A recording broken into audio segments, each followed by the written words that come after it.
Discretion is advised.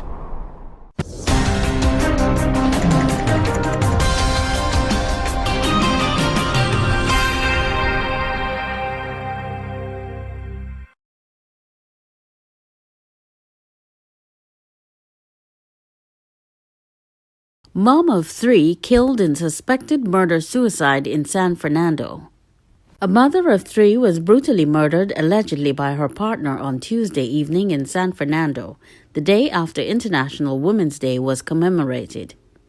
Crime scene investigators were on the scene of the suspected murder-suicide on Tuesday night. Initial reports indicate Dwight Waldron, also known as Quan, killed the mother of his children, Adina Allen, 35, before taking his own life at their home. The couple had 3 children who are now orphans. 2 were at home when the incident took place around 7 p.m. at Building 5, Apartment 34, Lady Hales Avenue, San Fernando. It was the screams of the older child to help Mommy that alerted neighbors to the gruesome incident. Allen was found in a pool of blood with stab wounds. Quan was also dead. Neighbors said they heard no earlier sounds or screams to indicate something was wrong. They had to break down the door to enter the apartment as someone had placed an obstacle behind it. Neighbors said the couple, Quan, a security officer, and Allen, a supervisor at Puff and Stuff Bakery on Circular Road, San Fernando, had a tumultuous relationship. They said they always broke up and reunited. The incident has shocked the entire community. Speaking at the scene, Quan's cousin Hazel Spark said the couple had separated and he was not handling it well. She said her cousin told people he was going to commit this act. No one believed him, she said. She said she did not know why Allen was at the house. Police are investigating.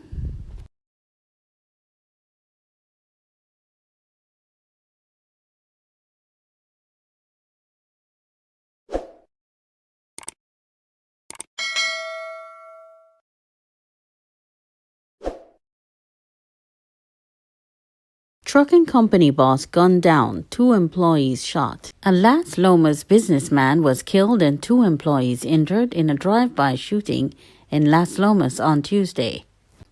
The deceased has been identified as Hammett George, 58, the owner of transport company HPKCO Transport Limited.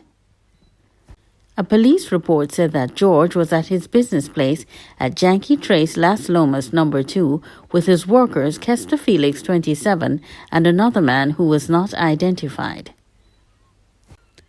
At around 3 p.m., a gray Nissan Tida pulled up and the occupants opened fire, then sped off. George was killed at the scene.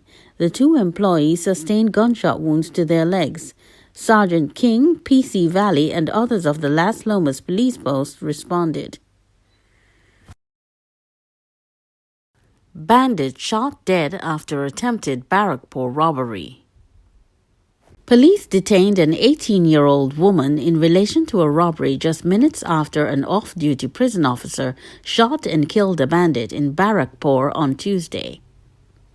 Police said the teenager who lives at Tarodale on the outskirts of San Fernando was a getaway driver in an armed robbery at Carmen's Roti shop at Rocha Douglas Road in Barrackpore.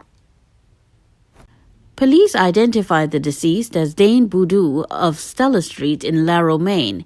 In the past, Boudou and the detained woman had bought roti from the shop, police said. Up to Tuesday evening, Southern Division police were searching for a male accomplice. A police report said at about 11:30 a.m., the 61-year-old roti shop owner Carmen Chan was sweeping at the back of the shop when she spotted 2 men. She went inside and locked the back door. The men accosted her 35-year-old son, who was at the front. One had a gun.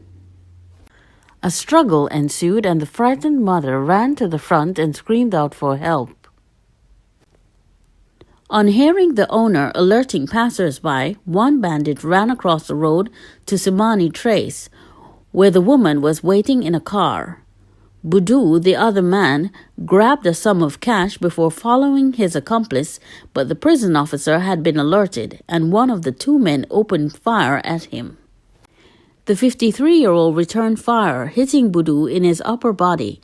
The other ran off in some nearby bushes. The woman got out of the driver's seat thinking the prison officer was a policeman. In less than 5 minutes, officers from Pradial Larceny Squad PLS in Cranage Village, Princestown, were on the scene. Inspector Philip of San Fernando CID, Inspector Lewis of Barrackpore, and officers from Area East Crime Patrol responded and searched for the accomplice. Newsday spoke to the Roti shop owner, who said she thought the men were going to kill her son, and now she fears for her life. When they grabbed him, they ripped his jersey in pieces. My son does not drink or smoke. We work very hard. I thought they were going to kill him, she said as she wiped away tears. She injured her feet while running to alert passers-by. She said her son tried to defend himself with either a knife or a piece of wood. They slammed him on top of the counter. He is in plenty of pain, she said. Khan said her husband died on July 15, 2020 from cancer. She recalled that in 2009, bandits beat the family during a home invasion and stole several items. She was too emotional to give further details. Investigations continue.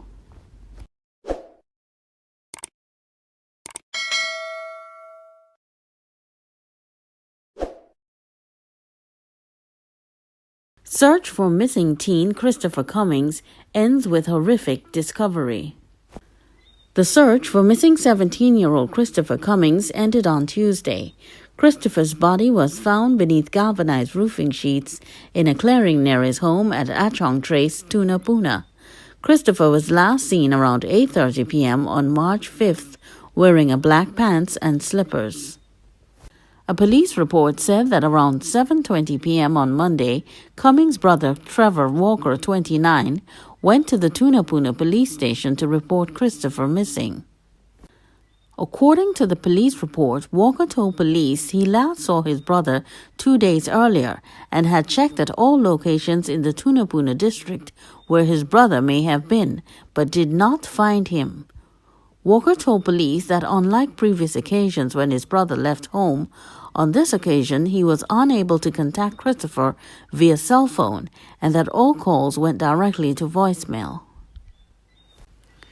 Walker added that he spoke to a taxi driver in the area who informed him that he dropped Cummings off on the corner of Green and Balthazar Street, Tunapuna, on the night he was last seen. Police had issued a missing persons bulletin on their social media appealing for public assistance in the case. Officers of the Tunapuna Police Station and Homicide Region 1 responded to the crime.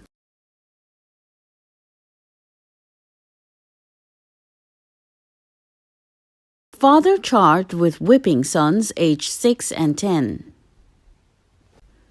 A Point 14 man accused of cruelty to his sons, aged 6 and 10, has been granted bail by a magistrate.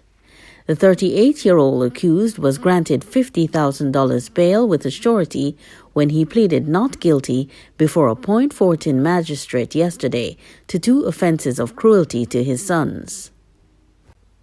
The accused, a machine and glass operator, was arrested and charged on March 5th by WPC Cruikshank of the Southwestern Division Child Protection Unit CPU in connection with a report made to police in June 2020.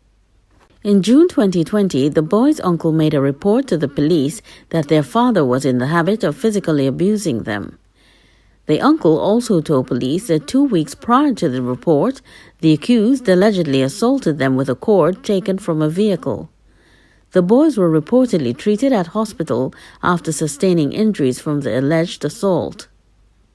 Following investigations by CPU detectives, the suspect was subsequently charged with the offenses and the children placed in the care of their mother.